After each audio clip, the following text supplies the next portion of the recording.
Hi guys, welcome back to another video. Hope you're good, because I'm good, and hope you're good, and we can all be good together. Welcome back to another video. Welcome back to Abraham's Garage. In today's video, I'm going to be going through the 2022 Hyundai Santa Fe, and I'm going to be talking about the options and the things that it has to offer. If you're new to the channel, don't forget to subscribe, and if you like the video, give me that thumbs up. Let's go and check it out together. Alright guys, well, starting with the front of the car, I want to tell you how this looks a lot different and a lot better than the previous generation. One thing I do notice are the LED headlights in the front, and the front grille really popping out and showing itself.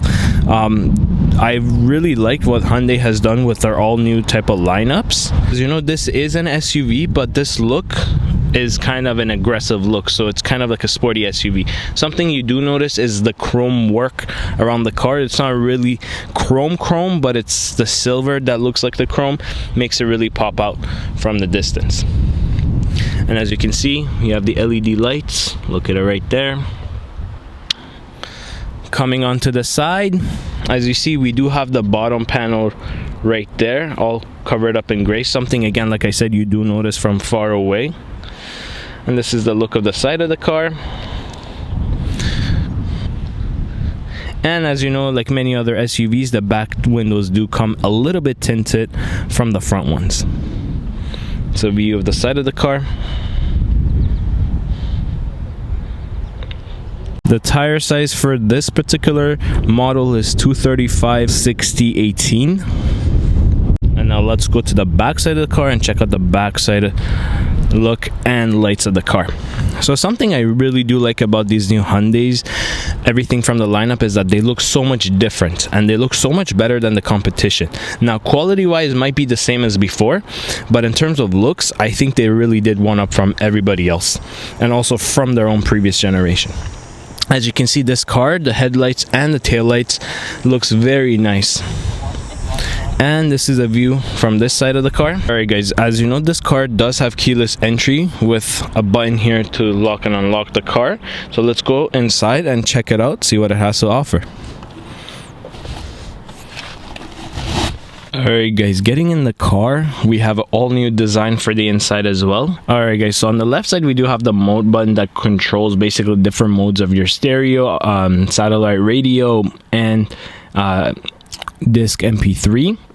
Next over is the voice command system, so you just press that button and you say a command and it would do it for you depending on the menu you're in. Bottom from there is your stereo control, and then your channel seek up and down, your phone answer and decline button. Coming onto the right side, we have everything to do with your controls in this instrument cluster in the middle. So if you were to press that button, you would go through different menus. Let's just try it right now. So you have some things to do with your vehicle information, and you can move up and down via this button. So going back to the vehicle information, you know, we can see the range, how much fuel consumption, and then press it one more over. You have your digital speed, consumption of fuel, since starting, acceleration info, auto stop, and then press it one more. You have a user setting, so driver's assist, cluster, lights, door,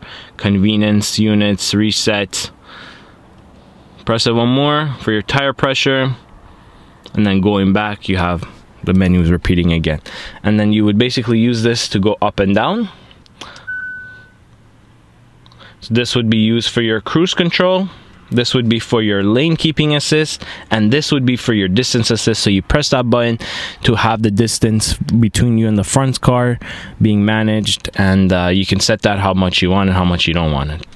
On your left side, you do have the knob that has to do everything with your light control, high beam signals, fog lights, and then on the right, everything to do with your Viper controls for front and back.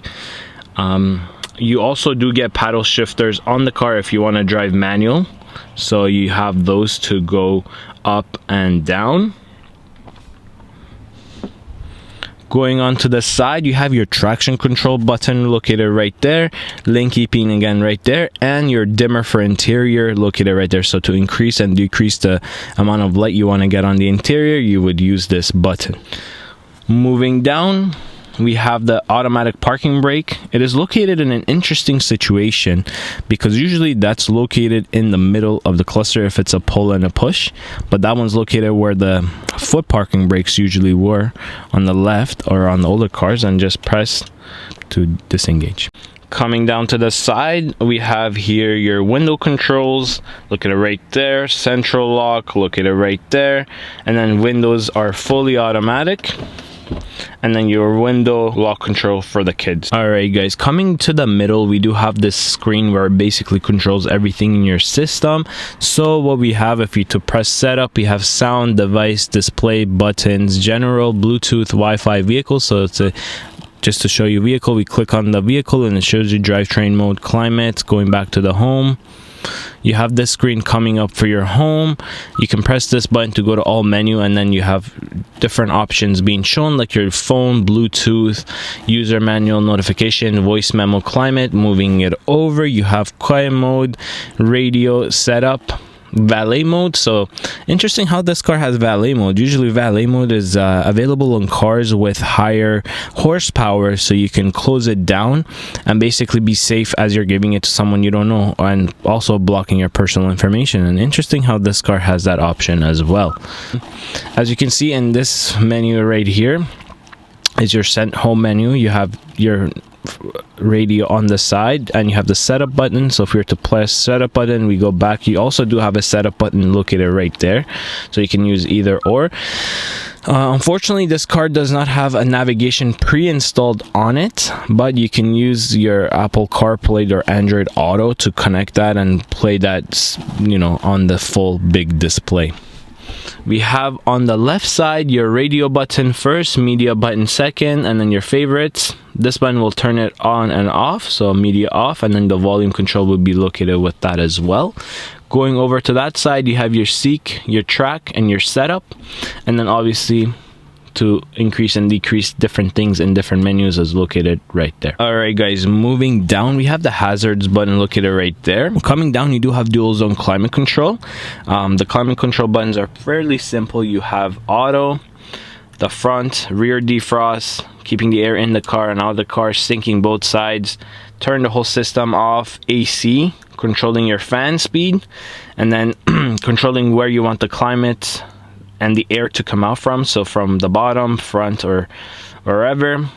And then the climate button. Once you do press the climate button, you have your climate control menu pop up, so everything you want to change you can actually see on the big screen right there. Going down, you have your gear selector, and interestingly, these are just buttons, so you press the button and then it will change to that. Going over, you have the auto start and stop feature, so press that button or turn it off, and when the car comes to a stop, it will turn on and off at a stop sign or stoplight. Auto hold, so when you press that, put your foot on the brake, it automatically holds it for you until you press back on the gas. You have your heated steering wheel button right there, heated seats for driver and passenger, parking camera, parking sensors, and then this one basically would just de-accelerate your speed once you set it when you're going on a downhill. So let's say you're going on a downhill, press that button, set your speed at 40 kilometers, and if the car starts accelerating, it will just decelerate. Now let's see, once we press this button, we do have a backup camera, so this is the backup camera that you have. Something I really like about this car is that it has different drive features, so you can go through them. You have the drive one, so you have comfort, snow, mud, sand, smart, and sport, so you can change between that. You have drive.